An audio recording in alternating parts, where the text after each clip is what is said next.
嗨，大家好，我是戴淑仙，我是英国人，欢迎大家回到我的频道。今天要介绍台湾与英国之间6个文化差异。So here are 6 more differences I've noticed between Taiwanese and British culture. Just gonna down my tea.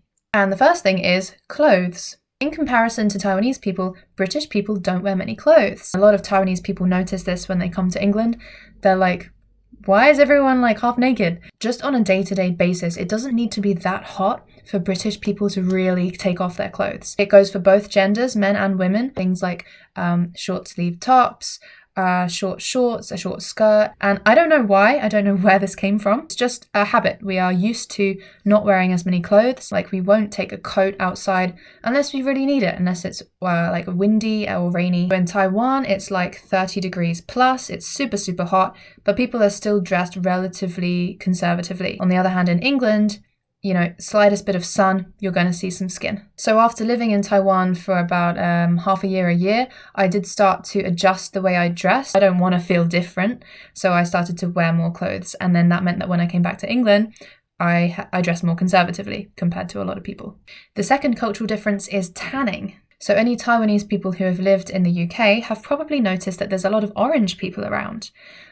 So you're going to see some orange like here, down here, bit of orange like in between the fingers. I think you know what I'm talking about. And you're probably thinking, what's with all the orange? So it's pretty well known that in the West, people prefer to look more tanned, so brown, darker skin. And in the East, people prefer to look white, so nice pale skin. Which means that in England, if there's the slightest bit of sun, lots of people will get out there and sunbathe straight away, lap up all of the rays and try and get as tanned as possible. And you'll hear people complimenting each other like, oh, look at you, you got a lovely tan, have you been away? As opposed to in Taiwan where it's like, oh, 我晒黑了. Like you don't want a tan, you don't want the dark skin, you want to avoid that. And I believe this came from different ways of displaying wealth. So in the West, with economic growth and more prosperity, people started to spend their money on traveling, going abroad to hot countries. So the difference obviously is that in England, it doesn't get that hot. On an average day, you can lie outside as long as you want, you're still not going to get a tan. But if you have the money and the time to go abroad, to lie on the beach and get a tan, then when you come back, it's a sign of luxury. Look at me, I've been on holiday. Isn't that great? This darker pigment of your skin then became associated with the luxury of going on holiday, with a higher social status, and then by and large with beauty in general. Come the 21st century, you've got 2 things happening.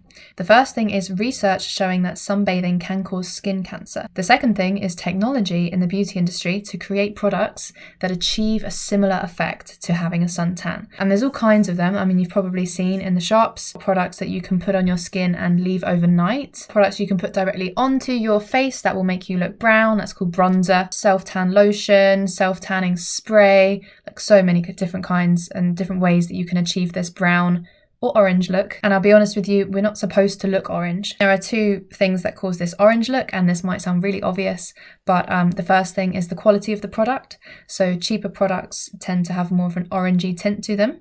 And the second thing is applying the product wrong. In the instructions, it will say you have to clean with water in between your fingers, elbows, like backs of the knees, ankles, anywhere where there's a crease, because that makes it more likely for the product to build up and then it will look a bit orangey. If you see people with orange like here or in their fingers, it's just because they haven't taken the time to apply the product properly. So the orange thing is just a very common mistake, and I'm really hoping that right now I don't look orange because I'm not wearing self-tan, but I do have bronzer on. So if you see a bit of orange on my face, I'm sorry. I just don't want to be pale. By contrast, a sign of wealth and luxury in Asia would be to have pale skin. This shows that you have the time and the money to sit indoors and relax and not be someone who's out working the fields, not being a farmer. Huge industry for whitening products to make your skin look pale. So when I was there with my Western friends trying to buy moisturizer, we'd accidentally buy one that was whitening and then be like, oh my God, I'm gonna be pale. Weird, huh? Okay, last cultural difference. I know I said I was going to do 6, but I've only got time for 3.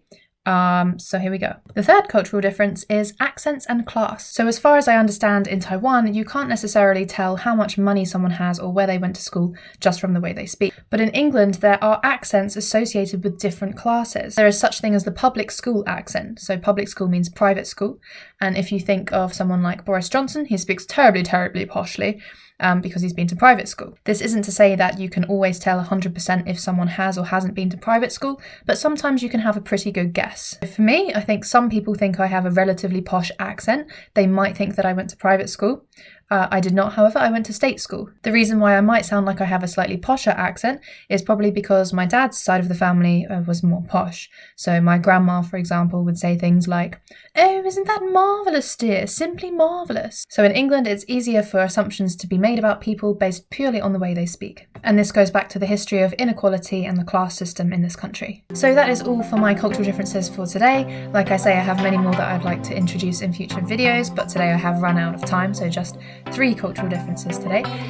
If you'd like to hear more, you can subscribe to my channel, and I'll see you next time.